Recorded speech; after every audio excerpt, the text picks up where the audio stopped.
নমস্কার বন্ধুরা, আজ আমি আবারও চলে এসেছি তোমাদের সাথে আরও একটা নতুন রেসিপি শেয়ার করার জন্য। তো আজকের আমি সুজির তৈরি গোলাপ জামুন মিষ্টিটা আমি তোমাদের সাথে শেয়ার করব। খুব টেস্টি হয়, আর আমি যেভাবে কিন্তু মিষ্টিটা রেডি করেছি তোমরা যদি এই সেমভাবে বানাও কিন্তু একদম পারফেক্টভাবে কিন্তু এই মিষ্টিটা বানাতে পারবে। তো মিষ্টিটা দেখেই বুঝতে পারছো কতটা টেস্টি আর ডেলিশিয়াস হতে পারে। তো রেসিপিটা প্লিজ একবার তোমরা বাড়িতে ট্রাই করবে, আর ভিডিওটা প্রথম থেকে শেষ অবধি দেখার জন্য অনেক রিকোয়েস্ট রইল। আর রেসিপিটা ভালো লেগে থাকলে প্লিজ আমার চ্যানেলটাকে সাবস্ক্রাইব করে দেবে একটু। তো চলো আমি রেসিপিটা শুরু করছি। তো প্রথমেই দেখো, এখানে আমি একটা কড়াই বসিয়ে দিয়েছি ওভেনের মধ্যে। কড়াইটাকে আমি প্রথমে একটু গরম করে নিচ্ছি, আর এইবার আমি কড়াইয়ের মধ্যে দিয়ে দিচ্ছি 4 টেবিল স্পুন মতো ঘি। আমি এখানে ঝর্ণা ঘিটা ব্যবহার করছি, তোমরা চাইলে অন্য যে কোনো ব্র্যান্ডের ঘি ব্যবহার করতে পারো। তো ঘিটা দেখো ভালো করে এরকম যখন মেল্ট হয়ে যাবে, আমি এর মধ্যে দিয়ে দিচ্ছি 200 গ্রাম পরিমাণ সুজি। সুজিটাকে দিয়ে আমি ঘির সাথে খুব ভালো করে কিন্তু নাড়াচাড়া করে নেব, আর সুজিটাকে কিন্তু আমি খুব সুন্দর করে একটু ভেজে নেব। তো আমি প্রায় 5-6 মিনিট ধরে কিন্তু সুজির সাথে মানে ঘিয়ের সাথে সুজিটা করে নেব। তো দেখো সুজির মধ্যে কিন্তু অলরেডি একটা সুন্দর কালার চলে এসছে। এই অবস্থায় আমি মিনিট খানেক আরও একটু ভালো করে নাড়াচাড়া করে নেব। আর এইবার আমি এর মধ্যে দিয়ে দিচ্ছি দুধ। তো এখানে 500 ml দুধ আমি কিন্তু একটু জাল করে রেখেছিলাম, সেই দুধটা কিন্তু আমি দিয়ে দিলাম। মোটামুটি 2-1 বলক চলে আসতে কিন্তু আমি দুধটা নামিয়ে নিয়ে একটু ঠান্ডা করে নিয়েছিলাম। এবার সুজির মধ্যে দুধটাকে দিয়ে দেওয়ার পর খুব সুন্দর করে একদম লো ফ্লেমে কিন্তু সুজিটাকে আমি নাড়াচাড়া করে নেব। খুব ভালো করে যখন সুজিটা এরকম মিশে গেছে, তখন আমি এর মধ্যে 100 গ্রামের মতো চিনি অ্যাড করে দিলাম। তো মিষ্টিটা যেহেতু শিরার মধ্যে যাবে, সেই জন্য এই সময় আমি চিনির পরিমাণটা একটু কম দিলাম। আর এবার আমি চিনিটাকে ভালো করে নাড়াচাড়া করে নিয়েছি। এর মধ্যে আমি দিয়ে দিলাম ওই কাপের আরও 1 কাপ পরিমাণ দুধ, মানে 100 গ্রাম মতো গুঁড়ো আমল দুধ। এবার আমি আঁচটাকে সেই লোতেই রেখে দিয়েছি, আর খুব ভালো করে কিন্তু আমি দুধের সাথে সুজিটাকে কিন্তু নাড়াচাড়া করে নিচ্ছি। তারপরে দেখো যখন সুজিটা এরকম একদম একটু শুকনো শুকনো হয়ে আসবে, তখন কিন্তু দেখবে যখন এরকম প্যানের গা ছেড়ে দেবে সুজিটা নাড়তে নাড়তে, তখন কিন্তু গ্যাসটাকে একদম অফ করে দেব। আর এই সময় আমি এর মধ্যে দিয়ে দিচ্ছি আরও 1 টেবিল চামচ পরিমাণ ঘি।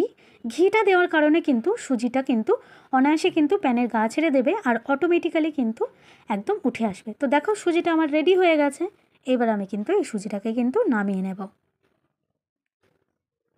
তো দেখো সুজিটা এরকম নামিয়ে নিয়েছি, মোটামুটি একটু ঠান্ডা হয়ে গেছে, হাত শোয়া মতো হয়ে গেছে। আমি এবার সুজিটাকে কিন্তু খুব ভালো করে কিন্তু ঠেসে ঠেসে মেখে নেব। তো আমি যেভাবে দেখো এরকম ঠেসে ঠেসে মেখে নিচ্ছি, এরকম সুন্দর করে কিন্তু সুজিটাকে একদম মেখে নিতে হবে।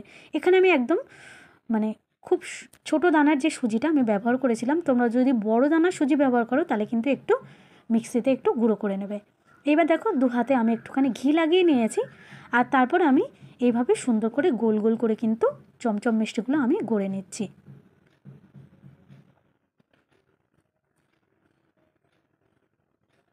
তো সমস্ত মিষ্টিগুলো আমি কিন্তু গড়ে একদিকে আবারও একটা কড়াই বসিয়ে দিয়েছি, আর এই কড়াইয়ের মধ্যে আমি দিয়ে দিলাম 700 ml কিন্তু জল। যেহেতু আমি সুজির পরিমাণটা বেশি রেখেছি, তাই আমি শিরার পরিমাণটা একটু বেশি রাখছি। জলটা দিয়ে দেওয়ার পর এর মধ্যে আমি 4টে এলাচ একটু থেঁতো করে দিয়ে দিলাম একটা তেজপাতা। আর এইবার আমি এর মধ্যে দিয়ে দিলাম আরও কিন্তু 400 গ্রামের মতো চিনি।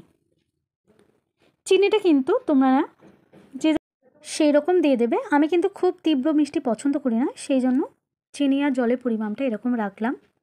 তো এবার দেখো আমি প্রায় 7 থেকে 8 মিনিট কিন্তু হাই ফ্লেমে কিন্তু শিরাটা এরকম রেডি করে নিয়েছি। তোমরা ঘড়ি ধরে 7-8 মিনিট একটু ফুটিয়ে নিলেই হবে। তো 7-8 মিনিট হয়ে যাওয়ার পর শিরাটা কিন্তু রেডি হয়ে গেছে। আমি এবার ওটাকে ঠান্ডা করতে দিলাম। এবার দেখো আমি আবারও একটা প্যান বসিয়ে দিয়েছি, ওদিকে শিরাটা ততক্ষণ ঠান্ডা হচ্ছে। এবার আমি মিষ্টিগুলো কিন্তু ভেজে নেব।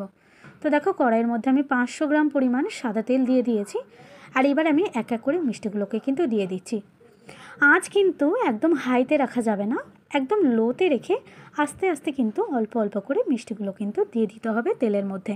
আর এটা কিন্তু খুব নরম হয় মিষ্টিগুলো, তাই এরকম ছোট চামচ দিয়ে কিন্তু ভেজে নিলে কিন্তু খুব সহজে কিন্তু তোমরা মিষ্টিগুলো ভেজে নিতে পারবে। তো দেখো এরকম যখন সুন্দর কালার চলে আসবে, তখন কিন্তু এই মিষ্টিগুলোকে আমি তেল থেকে তুলে নিচ্ছি। আর সমস্ত মিষ্টিগুলো কিন্তু আমি এইভাবেই কিন্তু ভেজে নেব, একদম লো ফ্লেমে কিন্তু মিষ্টিগুলো ভাজতে হবে। তো দেখো সব মিষ্টিগুলো এরকম রেডি হয়ে গেছে, আমি মিষ্টিগুলো তুলে নিলাম।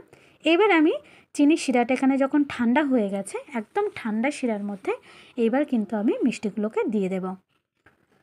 আমি ওপর থেকে যে তেজপাতাটা দিয়েছিলাম সেটা তুলে নেব, আর যে এলাচগুলো ছিল ওই এলাচগুলোকে আমি একটু তুলে নিচ্ছি। এইবার এই যে শিরাটা রয়েছে, শিরাটা কিন্তু 700 গ্রাম জল কিন্তু কমে গিয়ে এখানে 500 গ্রাম হয়ে গেছে।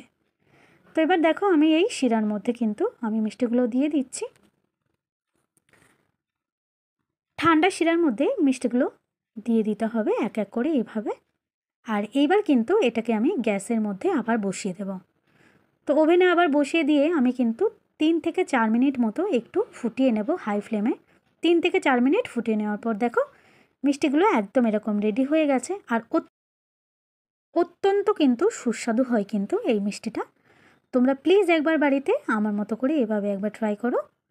আর রেসিপিটা যদি তোমাদের ভালো লেগে থাকে তাহলে আবারও রিকোয়েস্ট করছি আমার চ্যানেলটাকে একটু সাবস্ক্রাইব করে দেবে। আর অবশ্যই করে একটা লাইক করে দেবে, একটা কমেন্ট করে দেবে। তোমাদের একটা লাইকের জন্য কিন্তু এই ভিডিওটা আরও কিন্তু একজনের কাছে পৌঁছে যাবে।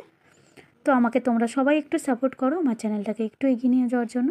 ব্যাস এইটুকুই। তো আবারও দেখা হবে এরকম আরও অনেক ডেলিশিয়াস রেসিপি নিয়ে। ততক্ষণ পর্যন্ত তোমরা সবাই খুব ভালো থাকবে, সুস্থ থাকবে। তো চলো সবাইকে টাটা।